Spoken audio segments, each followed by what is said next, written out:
Muy buenos días, estudiantes. En esta mañana abordaremos el tema la iglesia durante el feudalismo.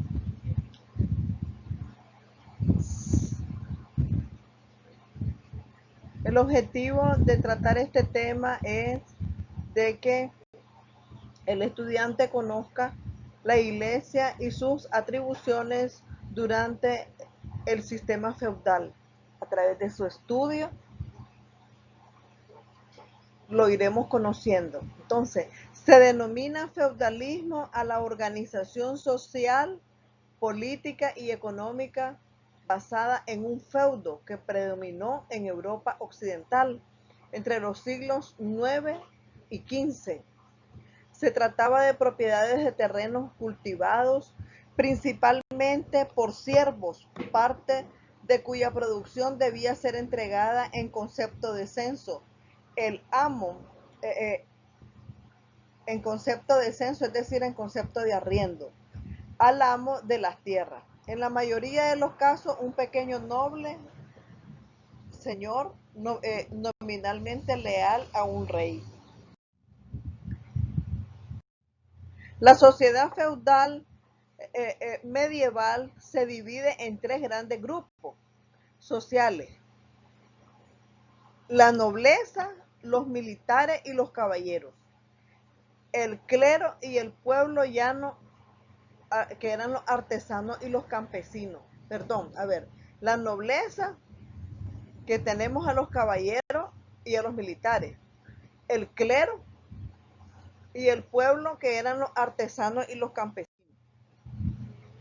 Entonces vemos la pirámide, ¿verdad?, de cómo estaba organizado socialmente el feudalismo, y vemos el rey, los caballeros, la nobleza y los vasallos.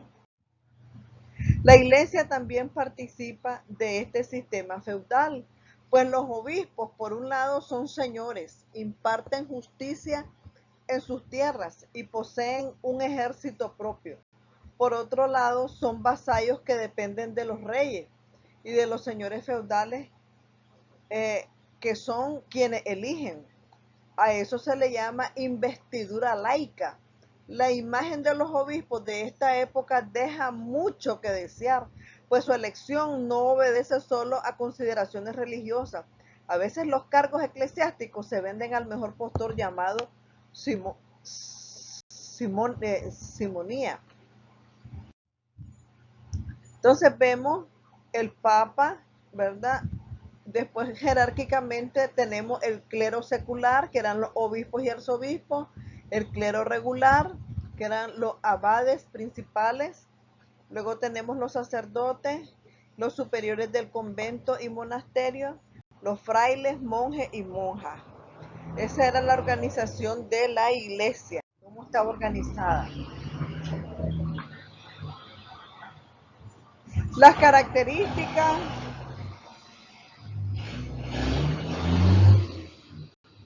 Las características de la iglesia en el feudalismo.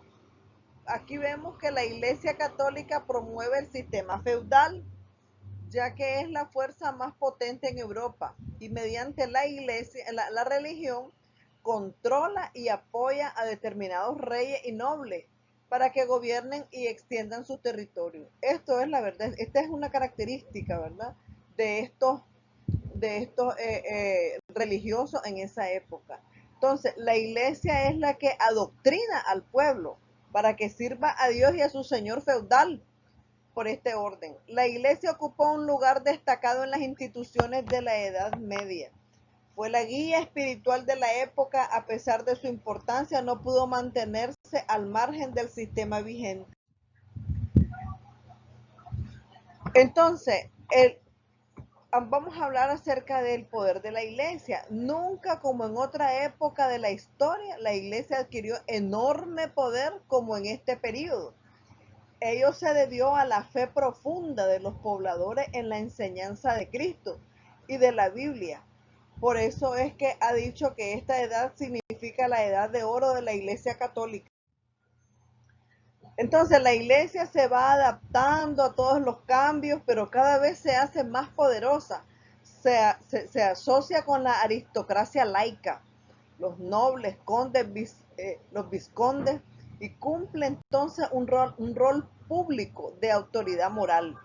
La importancia de la iglesia se había consolidado tiempo atrás cuando el Imperio Romano le había donado territorio en diferentes lugares de Europa. Este poder hizo que obispos y abades se alejaran de los principios básicos del catolicismo, la pobreza, obediencia y castidad. Llevaban entonces una vida de riqueza, con vasallos que le rendían homenajes, tributos y siervos que le trabajaban la tierra. Entonces esas son las características y las atribuciones que la iglesia tuvo y mantuvo durante este sistema feudal. Muy buenos días, jóvenes. Hemos terminado.